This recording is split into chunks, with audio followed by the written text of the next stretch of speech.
Quem é o Mas Wilmore Costil? Quem é então, Fox? esse é o grande dilema, né? Onde a gente tem que quebrar esse paradigma. Porque um tempo atrás, o que motivou muitos profissionais a egressarem à faculdade de educação física, por quê? Porque estava no meio esportivo, era praticante de alguma modalidade dentro da academia. Ou seja, o indivíduo ele tinha como hobby, e uma coisa é você ter a prática como hobby, e outra coisa é você ter a educação física como profissão. Então, hoje, o que a gente vê? Tem boa parte do acadêmico, ele já se auto-intitula personal trainer, porque o que ele enxerga dentro do mercado é algo simples. Eu tenho um instrutor de luxo que estou lá carregando a anilha, contando o número de série, intervalo e tal. E aí, a pergunta que eu sempre faço é: você precisa passar 4 anos na faculdade, mais 1 ano e meio de especialização ou especializações para ficar contando, enxugando e bajulando o aluno? Não. Isso aí você não precisa ficar na faculdade. Isso aí você precisa de um robô. Um robô treinado faz isso com maestria e tem instrumentos hoje que fazem isso. E não é de agora, já de alguns anos. Se pegar o personal counter, é um instrumento que você, por ímã, você coloca, ele faz tudo. Você tem que estar atento só ao bip. Até a cadência ele ajusta. Ponto. Aí eu volto a dizer, por que você passa 4 anos para dizer? Porque é banalizado. O que boa parte dos colegas eles fazem dentro da academia banaliza a profissão. Então, quando a gente olha a nossa profissão sendo refletida na sociedade, é algo que não me faz querer. Para que eu vou pagar um profissional desse se o que ele está fazendo eu acesso no blog, eu acesso no aplicativo, eu tenho outras fontes de informação, porque o treino é treino, eu preciso movimentar, eu preciso me exercitar, isso todo mundo sabe. Agora, a gente não está entregando e nunca entregou um negócio que sempre o consumidor ele quer, o resultado. Léo, mas Você contrata. eu posso quebrar a tua lógica de raciocínio por 10 segundos, porque aí Claro. eu sou obrigado, num sentido, obrigado não, eu não sou obrigado a nada porque ninguém me manda. Minha mãe fala que eu não sou obrigado a nada. Nem eu mando em mim, eu só quero. Eu concordo com você, Léo.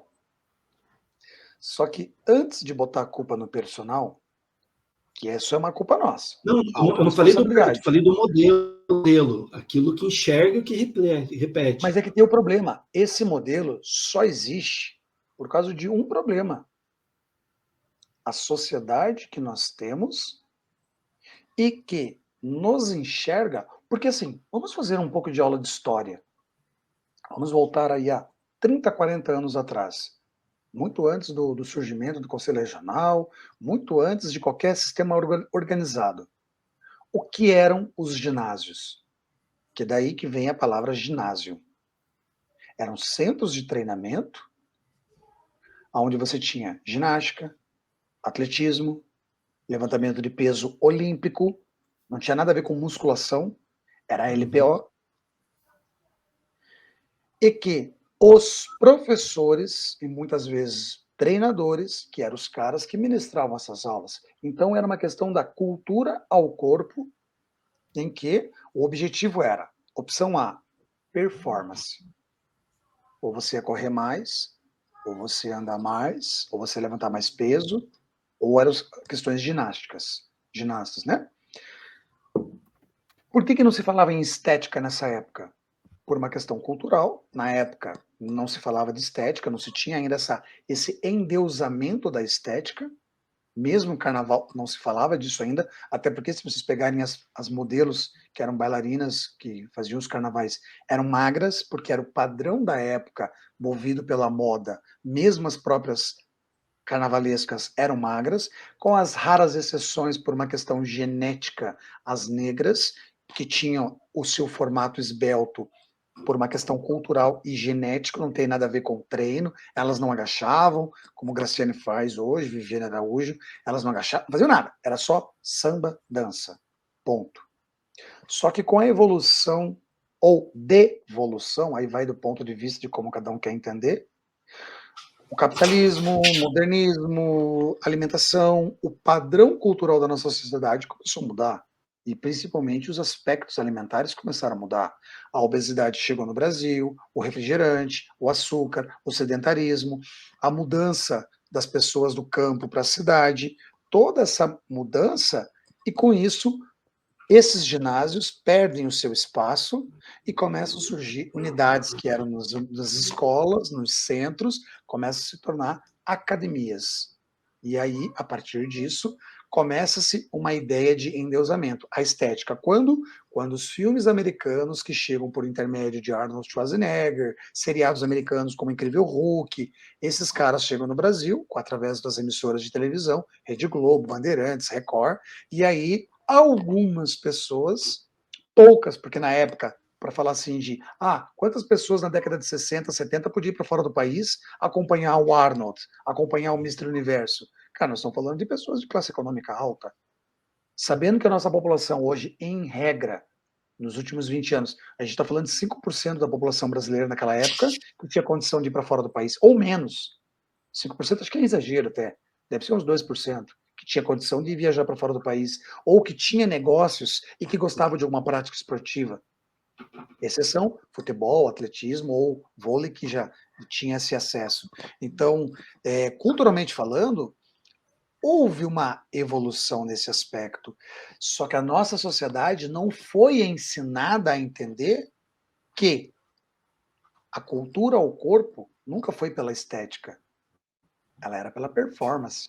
A estética veio como uma consequência do fisiculturismo introduzido no Brasil, e que aí algumas pessoas, por uma questão psicológica, tanto, Léo, você sabe, eu fui fisiculturista, o que eu vou falar é empírico, mas é uma percepção. Hoje, fazendo o meu doutoramento na psicologia, hoje eu posso dizer para você que hoje a gente vive os dois extremos. Qual? A moda gerando uma moda e o fisiculturismo, causando vigorexia ou anorexia. São as duas extremidades, porque é um cara que é extremamente imenso que se acha pequeno. Uma mulher que é extremamente pequena e que se acha gorda. Ou seja, qualquer coisa que você faça em grande excesso pode te gerar um distúrbio. E que você vai buscando os seus mecanismos para chegar nesse ponto. Então, a nossa sociedade, Léo, ela foi conduzida à performance? Não.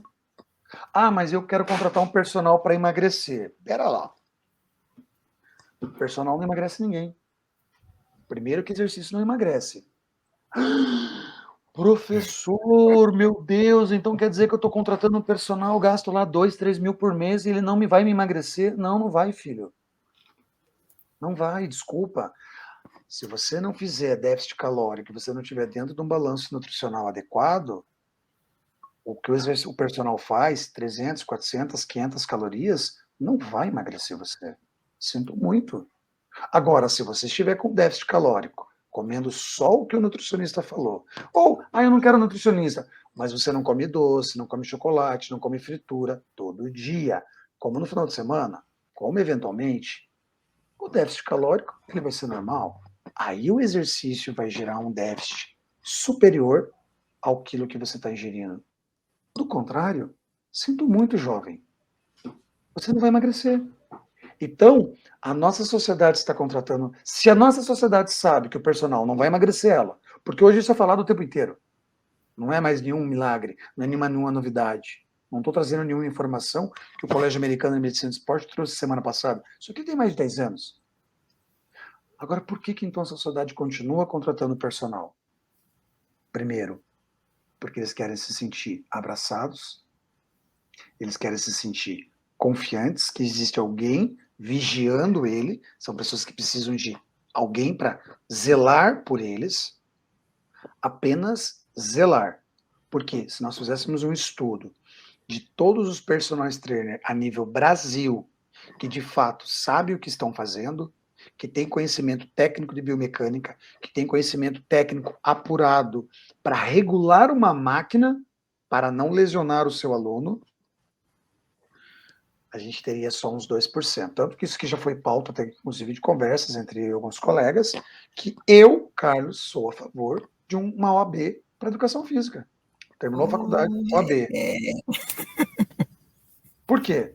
Porque só o certificado, isso já é uma briga que, inclusive, eu e você, Léo, a gente já teve essas inúmeras conversas, e hoje é para jogar gasolina na briga do parquinho. Eu sou especialista nisso.